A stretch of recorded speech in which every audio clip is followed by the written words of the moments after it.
Tokrat se bomo potopili v svet človeških možganov. Z Maticem sva namreč brala knjigo iz te zbirke, ki je zakladnica kratkih, jedrnatih in zanimivih informacij in nalog o delovanju naših možganov. Možgani! A si predstavljal, da dejansko izgledajo takole? Ko sem bil majhen, nisem vedel, ne? Ampak malo so bolj pinki. A veš, kaj je tole? Mali možgani? Res je, zelo dobro. Veš, kaj počnejo mali možgani? Skrbijo za ravnotežje in gibanje. Točno tako.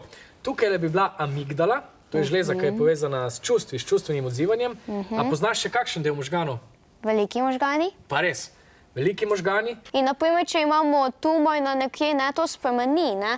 Naprimer za obnašanje, spomin, ne. Res je, ampak imajo možgani eno neverjetno lastnost, ki se reče plastičnost, kar pomeni, da če bi se hipotetično nekaj zgodilo s tvojimi možgani, recimo tole, bi možgani lahko prevzeli druge funkcije zaradi te lastnosti plastičnosti in bi se potem kar sami znašli. Se strinjaš?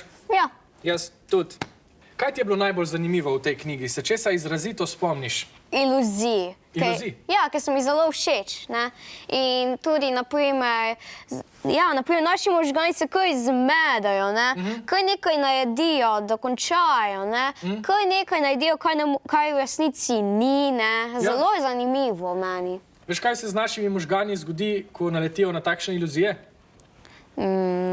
Ne. To je zdaj zelo poljudno znanstvena razlaga. Tole se dogaja v tvoji glavi in potem se spet nazaj sestavijo. Bravo! Vprašanje se glasi takole. Različni predeli možganov skrbijo za različne funkcije telesa. Amigdala je žleza, ki je med drugim najbolj aktivna ob A. Razumevanju pregovorov, B. Žalovanju za ljubljenčkom, C. Hoji po ravni črti ali D. Reševanju preprostih ulomkov. Imate 15 sekund. V hipu sta obe ekipi odgovorili, da je amigdala najbolj aktivna, med drugim ob žalovanju za ljubljenčkom.